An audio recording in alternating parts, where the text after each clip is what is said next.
We're going to derive the input-output voltage relationship of the single-ended primary inductance converter, also known as a SEPIC converter.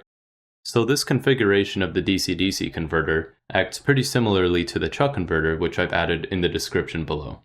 Anyways, we're going to analyze the two circuit configurations, one in which the switch here is closed for time dt, where d is the duty cycle and t is the period, and then one for the switch being open, for 1 minus d, the remainder of the duty cycle, times t. So up here, I'll write switch closed, also known as dt. And let's draw that circuit configuration. We have our inductor, we draw our switch to be closed. Capacitor stays the same, as well as the second inductor. However, since the voltage is going to be shorted down to here through this terminal, the diode won't have enough voltage to be put in forward bias. So we can consider the diode to be open. And we could still write our capacitor and resistor just the same. Since C2 and R are in parallel, we can say that the output voltage VO is equivalently over here as well, as is Vs down here. We can call this voltage across L1 VL1, the voltage across the capacitor VC1, the voltage across the second inductor VL2, which is inverted, but I don't believe the orientation's too critical as long as you keep it consistent. And yeah, that's all we have to do. So we'll do 2 Kirchhoff voltage loops, one loop here, and the second loop over here. And for loop 1, starting from down here, we have the negative Vs plus VL1 equals 0. That's it. Let's get everything in terms of VL1, which will simply equal positive Vs. Now for equation 2, starting from here, we have positive Vc1 minus VL2 equals 0. And let's also get the inductor voltage as well. VL2 equals Vc1. Now for the switch being opened,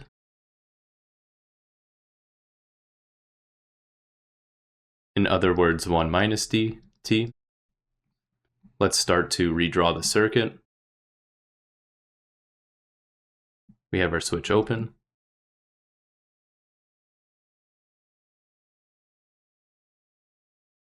And now the diode is shorted, as the capacitor and inductor will send down the current this way.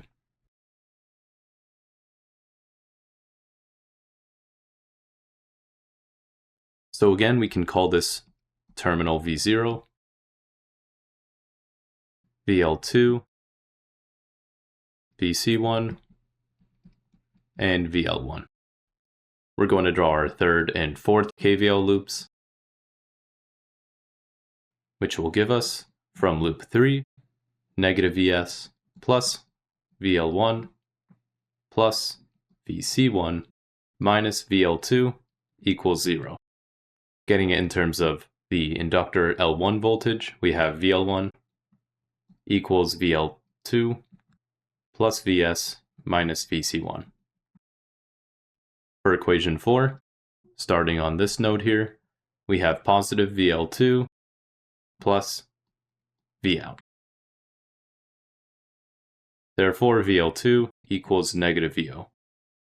Given that the average voltage of the inductor throughout the entire cycle is 0, which we'll say here, VL1 average equals 0, we can then add equations 1 and 3 together since they're both in terms of VL1. So equation 1 plus equation 3 will equal 0. So we can plug equation 1 in now. VL1 equals Vs times our dt for that duty cycle, plus equation 3, which was VL2 plus Vs minus Vc1 times 1 minus d times t equals 0. We can divide both sides by t for simplification, which gives us dVs plus, now distributing, VL2 minus dVL2 plus Vs minus dVs minus Vc1 plus dVc1 equals 0. Our dVs's cancel. And now let's aim to isolate Vc1. and put these two terms on the right-hand side, which means VC1 minus dVC1 equals VL2 minus dVL2 plus Vs.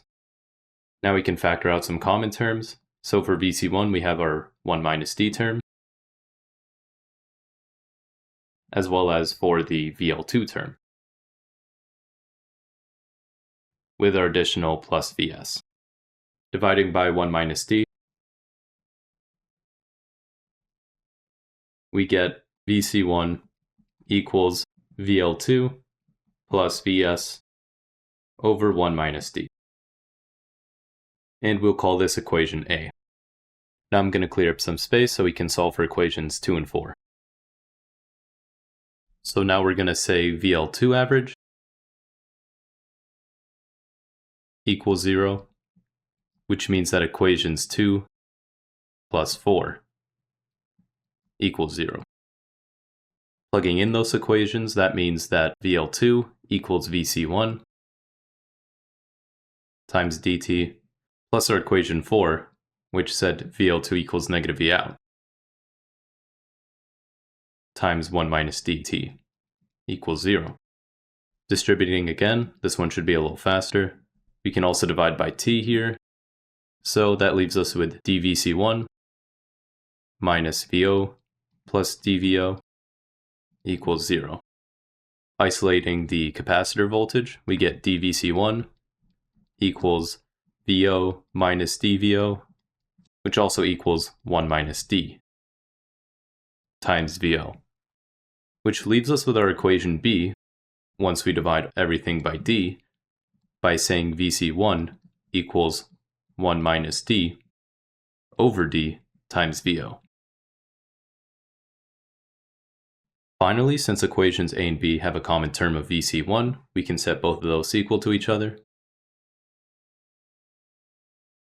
Thus 1 minus d times VO over d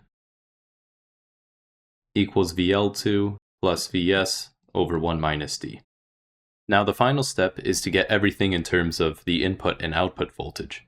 Since VL2 is the only one that isn't either of those, we can look at equation 4 here, which states that VL2 equals negative Vout.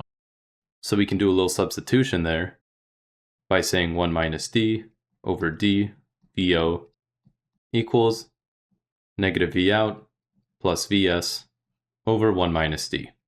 We can move that negative VO on the left-hand side to put it all in same terms, which means that 1 minus d over d VO plus VO equals Vs over 1 minus d. Now we can actually cancel a VO term by expanding this fraction over here by stating VO over d minus VO plus VO equals Vs over 1 minus d. You can cancel that out, which, after multiplying both sides by d, gives you your final answer of VO equals d over 1 minus d times Vs. You can see from the fact that the duty cycles both on the numerator and denominator that Vout can be both greater than or less than the magnitude of Vs. And also, based on the absence of the negative sign, it's actually a non-inverting DC-DC converter, which is pretty nice. I hope this video helped. If it did, please like and subscribe, and I'll see you in the next one.